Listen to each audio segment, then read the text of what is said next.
Okay, so you know how it is. You're trying to like really learn as much as you can about a topic as quickly as you can without like having to sift through tons and tons of information. Right. So we're going to try to do that today. Okay. And it all kind of starts with this really interesting question. Okay. Can one single decision really like alter the entire course of your life? Hmm.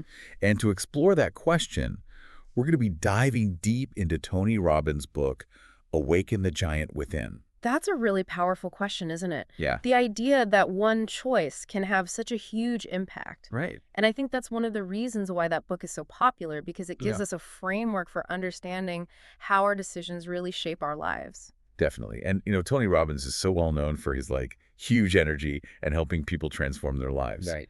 But it's easy to forget that he didn't always have it so easy. Hmm.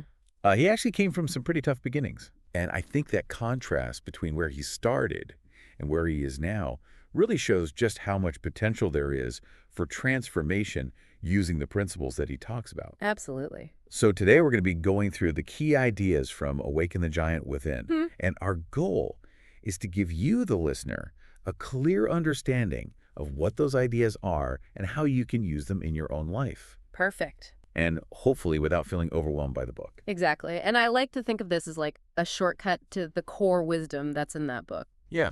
We're not just skimming the surface. We're really getting to the heart of what it's all about. Right. And that's personal empowerment. Mm. It's about understanding that you have the power to change your life by mastering your thoughts, your beliefs, and especially the decisions you make. So let's start by talking about the power of decisions. Okay. Tony Robbins is really clear about this. He says decisions shape destiny. I like that. It's a bold statement, but I think it's true. It is. Almost every major change in our lives, whether good or bad, can be traced back to a decision or maybe a series of decisions that we made. Yeah. And it's interesting because our brains are kind of wired to avoid uncertainty, which can lead us to not make any decision at all. Decision paralysis. Exactly. Yeah. But Tony Robbins says that we need to be making decisions and making them quickly once we have enough information to go on. Yeah, that makes sense. And what's really important here is that we have an active role in this process. It's not just about things happening to us. Right? It's about choosing how we respond to those things and choosing a different path if we want to. Exactly. Like imagine someone who's been working in the same field for years and then decides to make a complete career change. Oh, yeah. That one decision can totally change their professional journey, their finances, even the people they interact with on a daily basis. That's a fresh start. Yeah, and those big life-altering decisions don't always have to be these huge dramatic things. Okay. They can also be smaller, everyday commitments, like deciding to prioritize your health or having a difficult conversation that you've been putting off or learning a new skill. So for the listener out there, what's one impactful decision that you've been thinking about making? Yeah, think of an area of your life where you want to grow maybe your health, your career, or your relationships. And then commit to making one decision today that will move you forward in that area. No, It's a great challenge. And once you make that commitment, it's no longer just an idea. It becomes something real. Right. And that brings us to the next big idea from Tony Robbins, which is mastering your emotional state. Oh, okay. His idea is that your emotions directly influence how you act and the results you get in your life. That's so interesting. Yeah, and he introduces this concept called the triad. The triad. Yeah, it's three things that all work together to influence your emotions, and the first one is physiology. Now that sounds a little bit complicated. It does, but it's actually pretty simple. It's all about your physical body, Okay. like your posture, how you're breathing, and how you move. Mm-hmm. Think about it when you're feeling down or discouraged. What does your body language look like? Yeah, usually slumped shoulders and shallow breathing. Right, so what if you could consciously change your posture and your breathing to change how you feel? And what about the language we use? That's the third part of the triad. We'll get to that in a minute. Okay. But first, let's stick with physiology for a second. Right. So if someone is feeling anxious before a presentation, Mm-hmm. how can they use their posture, their breathing, and their focus to change that feeling in the moment? That's a great question. Yeah, and it's amazing how much of a difference it can make. Yeah, I've noticed that myself just by standing up straighter and taking a few deep breaths. I can feel my mood shift. Like a mind-body connection. Exactly. And that brings us to the second part of the triad, which is focus. Okay. And there's a saying that goes, where focus goes, energy flows. I like that. And Tony Robbins talks about how whatever you focus on tends to grow. So if you're constantly thinking about negative things or problems, those feelings are just going to get stronger. Yeah. But if you consciously choose to focus on positive thoughts, solutions, and possibilities, you're going to cultivate a more positive emotional state. So it's not about ignoring the tough stuff. It's about choosing to focus on what we can control and what we can change. And I think that can be really empowering.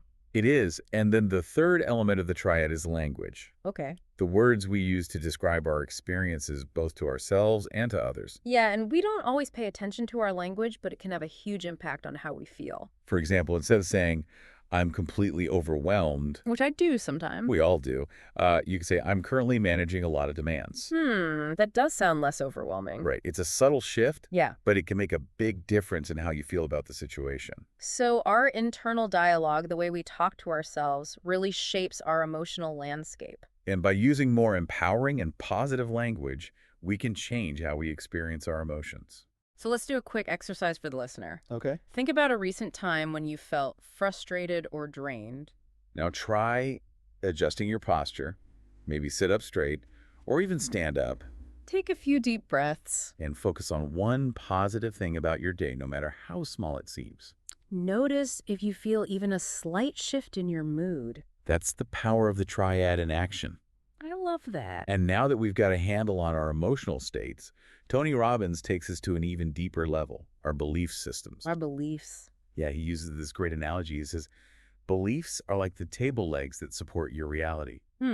I like that analogy. If the legs are weak or wobbly, the whole table is unstable. Right. And in the same way, if our beliefs are limiting, they're going to hold us back from achieving success and happiness. And I think it's important to realize that not all beliefs are good for us, Yeah, some beliefs are limiting and hold us back. while others are empowering and help us grow. And the first step is figuring out which beliefs are which. Okay, so let's talk about limiting beliefs. A lot of people have this belief that they're not good with money. Oh, yeah, I've heard that one a lot. So how can we challenge that belief and start to change it? That's a great question. One thing you can do is start looking for evidence that contradicts that belief. Mm. So have you ever successfully budgeted for something or saved money or made a smart financial decision? Even small examples like that can start to chip away at the limiting belief. Exactly. And then you can start learning more about personal finance. Right, like taking a course, reading books, or talking to a financial advisor.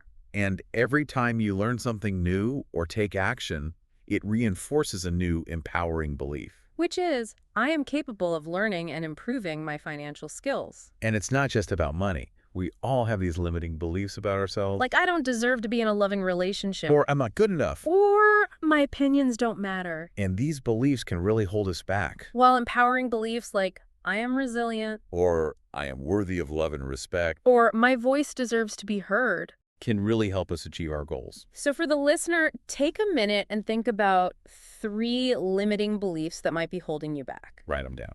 And then try to reframe each one into a more empowering belief. Like if you wrote down, I always get nervous in social situations. You could reframe that as, I'm learning to connect with people authentically, and even though I might feel nervous, it doesn't stop me from engaging. It's about rewriting your internal script. And opening yourself up to new possibilities. Exactly. And that leads us to Tony Robbins' principle of neuroassociative conditioning. An NS. NSC, yeah, it's all about understanding and using the pain-pleasure principle. Which is it? This idea that we're naturally driven to move away from pain and towards pleasure. Yeah, that makes sense. And a lot of times this happens without us even realizing it. Tony Robbins uses the example of smoking to explain this. Okay. So someone might know that smoking is bad for them, Right? but they keep doing it because they've associated it with pleasure. Like relieving stress or socializing with friends. And that immediate pleasure can be stronger than the knowledge of the long-term pain. And this is why just knowing something isn't enough to change our behavior. Exactly. We need to actually change the associations we have with certain actions. So how can we do that? Well, think about a negative habit that you want to break. Like procrastination Overeating. or negative self-talk. And then try to link that habit to pain. Like really visualize the negative consequences. The impact on your health, your relationships, your self-esteem. And allow yourself to feel the discomfort of continuing that habit. And on the other hand, think about a positive action that you want to make a habit. Like exercising regularly. Or working on a personal project. Or practicing mindfulness. And try to link that action to pleasure. Visualize the positive outcomes. The rewards you'll experience, the sense of accomplishment. and really feel the pleasure of taking that positive action. The more vivid and intense you make those associations, the more powerful they will be. It's like training your brain to associate pain with bad habits and pleasure with good habits. Exactly. And Tony Robbins also talks about the power of the questions we ask ourselves. He says, questions control your focus. And that's so true. The questions we ask ourselves direct our attention and energy. If you're always asking yourself, why does this always happen to me? You're going to focus on the problem and feel helpless. But if you ask yourself, what can I learn from this? You're going to focus on growth and solutions. It's a simple shift, but it can make a big difference. And Tony Robbins even gives us specific questions that we can ask ourselves every morning. He calls them morning power questions. And the first one is, what am I happy about in my life right now?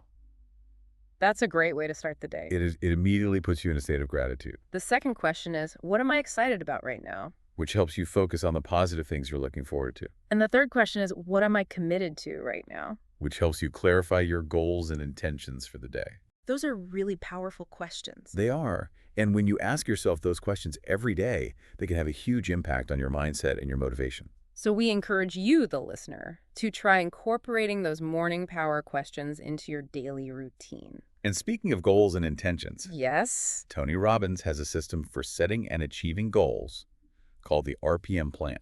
Okay, so tell me about the RPM plan. RPM stands for Results, Purpose, and Massive Action Plan. Okay, so break that down for me. The first step, results, is about getting really clear on what you want to achieve. Okay. What is the specific outcome you're aiming for? And the more specific you are, the better. Exactly. It's not enough to say, I want to be successful. Right. You need to define what success means to you. So for example? Reaching a certain income level. Okay. Getting a promotion. Or completing a specific project. So you need to have a clear vision of what you want. Right. And then the next step. Purpose is all about understanding why you want to achieve that goal. The why. Exactly. Why is this goal important to you? What will it allow you to do or be or experience? Because that why is going to be your motivation when things get tough. Yeah, your purpose is what keeps you going. And then the last step, massive action plan, is where you create a step-by-step plan for achieving your goal. So you're moving from the idea to the action. Exactly. And it's helpful to make sure your action steps are smart. Smart. Specific, measurable, achievable, relevant, and time-bound. That's a good framework. And Tony Robbins emphasizes that success isn't usually about one big event. It's about consistency. Exactly. It's about the daily habits and routines that we create. And that brings us to the power of rituals. He says, success is built on rituals, not motivation. Motivation can come and go. Right. But rituals are things we do consistently, even when we don't feel motivated. And they can really help us stay on track. Like practicing morning affirmations. Okay. Where you say positive statements about yourself and your future. And visualization exercises. Where you imagine yourself achieving your goals. And physical practices like taking a cold shower or doing some exercise first thing in the morning. But those are all great examples of rituals that can help you start your day off. Right. And even though they seem small, those rituals can have a big impact over time. They create momentum and help you build a solid foundation for success. So we challenge you, the listener, to create one powerful morning ritual for yourself. It could be something as simple as 5 minutes of meditation or a short workout. Experiment and find what works for you. As we wrap up our deep dive into Tony Robbins' Awaken the Giant Within, let's recap what we've learned. Okay. We talked about the importance of making conscious decisions, mastering your emotional state, understanding your belief systems, and using the pain-pleasure principle to create change. We also discussed the power of asking empowering questions, setting clear goals, and creating consistent rituals. And at the heart of it all is the idea of personal agency, the belief that we have the power to shape our own lives. And leave you with one final thought from Tony Robbins. Your destiny is shaped in moments of decision. Don't wait for the perfect moment. Take action today. That's a great quote. So what's one decision you can make right now that will move you closer to your goals? Take that first step. And keep exploring how these powerful principles can transform your life. Starting today. Thanks for joining us on this deep dive. See you next time. Bye.